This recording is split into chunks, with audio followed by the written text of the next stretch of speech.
आखिर इसराइल को क्या मसला है कि वो हमेशा पड़ोसियों के साथ जंग में मसरूफ रहता है? क्या नेतन्याहू हुकूमत अपने फवायद के लिए पूरे मिडल ईस्ट के खित्ते को जंग में झोंक रही है? इस वक्त शाम के अंदर दुर्जी कबीले को कौन हथियार फराम कर रहा है? नेतन्याहू क्यों कर नहीं चाहता कि शाम के अंदर अमन हो? इन तमाम सवालात के जवाबात आपके साथ इस प्रोग्राम में शेयर करेंगे।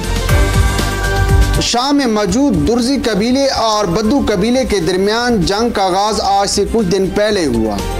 इस जंग की इब्तदा एक दुर्जी कबीले के लड़के के अगवा से हुई और ये जंग इस कदर फैल गई कि बीच में शामी सिक्योरिटी फोर्सेस को मुदाखलत करना पड़ी।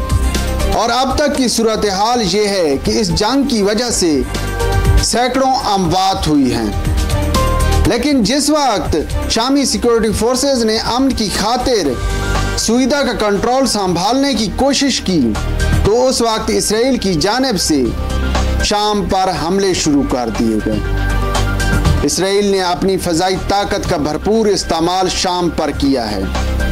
अल सुईदा शहर से सैकड़ों किलोमीटर दूर दमिश्क को भी इसराइली फोर्सेस ने निशाना बनाया है।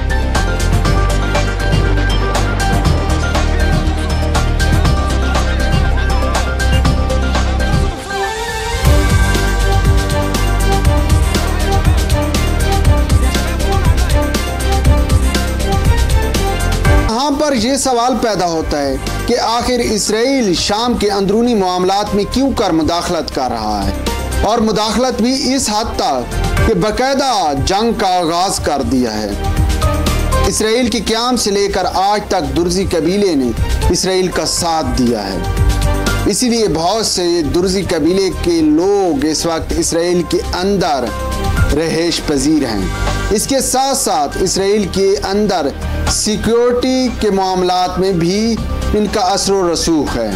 बहुत से सिक्योरिटी के अदारों में दुर्जी कबीले के लोग इस वक्त मुलाजमत कर रहे हैं। अब यहाँ पर नेतन्याहू ने यही अपने हमले का जवाब फराम किया है कि वो दुर्जी कबीले की हिमायत के लिए इस जंग में उतरा है, मगर पस पर्दा मकासद कुछ और हैं। इसराइल और ख़ासकर नेतन्याहू की ये ख्वाहिश रही है कि किसी सूरत शाम के अंदर अमन कायम ना हो। और बशार अल असद की हुकूमत के खात्मे के बाद जब बागियों ने शाम का कंट्रोल संभाला और अबू मोहम्मद अल जोलानी की क़यादत में शाम अब आगे बढ़ने लगा था। और कुछ दिन पहले की बात है कि शामी सदर ने ट्रंप के साथ सऊदी के अंदर मुलाकात की है और यहाँ पर ट्रंप की जानिब से शाम पर पाबंदियाँ उठाने का ऐलान किया गया। इसके बाद यही उम्मीद पैदा हुई कि शाम के अंदर अब खाना जंगी का खात्मा हो जाएगा, शाम के अंदर अमन कायम हो जाएगा। मगर इन तमाम उम्मीदों पर उस वक्त पानी फिर गया जब दुर्जी कबीले और बद्दू कबीले के दरमियान जंग शुरू हुई और फिर इस जंग में इसराइल ने एंट्री मारी। अब इसराइल की ये ख्वाहिश है कि शाम किसी सूरत तरक्की ना करे। अब भाई शाम तरक्की कर गया तो इसराइल शाम को अपने लिए खतरा समझता है। लेकिन यहाँ तक मामला नहीं है, एक और मसला भी है। जब भी नेतन्याहू के मुल्क के अंदर से कोई ना कोई नेतन्याहू के खिलाफ मुकदमा कायम होता है, नेतन्याहू के खिलाफ कोई सियासी दबाव बढ़ता है, तो नेतन्याहू कहीं ना कहीं जंगी महाज खोल देता है। अब 2 रोज पहले की बात है कि नेतन्याहू की हुकूमत के अहम इत्तेहादी शास पार्टी के लोग नेतन्याहू को छोड़ गए हैं और इस वक्त नेतन्याहू की हुकूमत अक़लियत में आ चुकी है। और यहाँ पर इसराइल के अंदर ये मुतालबा जोर पकड़ता जा रहा है कि इसराइल के अंदर फिलफौर इंतखाबात कराए जाएं और नेतन्याहू किसी सूरत नहीं चाहता कि इसराइल के अंदर इंतखाबात हों, क्योंकि अगर इसराइल के अंदर इंतखाबात होते हैं तो नेतन्याहू की हार यकीनी है।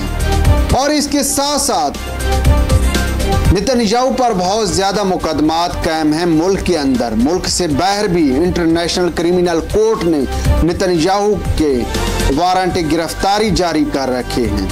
अब नेतन्याहू किसी सूरा हुकूमत से अलहदा नहीं होना चाहता है और अपनी इस हुकूमत को बचाने के लिए नेतन्याहू कहीं ना कोई जंगी महाज खोल देता है उस वक्त जब उस पर कोई सियासी प्रेशर बढ़ता है। अब यहाँ पर भी नेतन्याहू ने अल-सुईदा में दुर्जी कबाइल को हथियार फराम किए हैं और वो इस कदर ताकतवर हुए हैं कि वो बाकायदा तौर पर शामी सिक्योरिटी फोर्सेस को निशाना बना रहे हैं। हालांकि अगर इस वक्त जंग की बात की जाए और ज़राए के मुताबिक खबर यह है कि इस वक्त अल-सुईदा का कंट्रोल शामी फोर्सेस के पास है, मगर शाम जो कि पहले ही खाना जंगी से बहुत ज़्यादा मुतासिर है, वो इस वक्त मजीद कोई खाना जंगी अफोर्ड नहीं कर सकता है।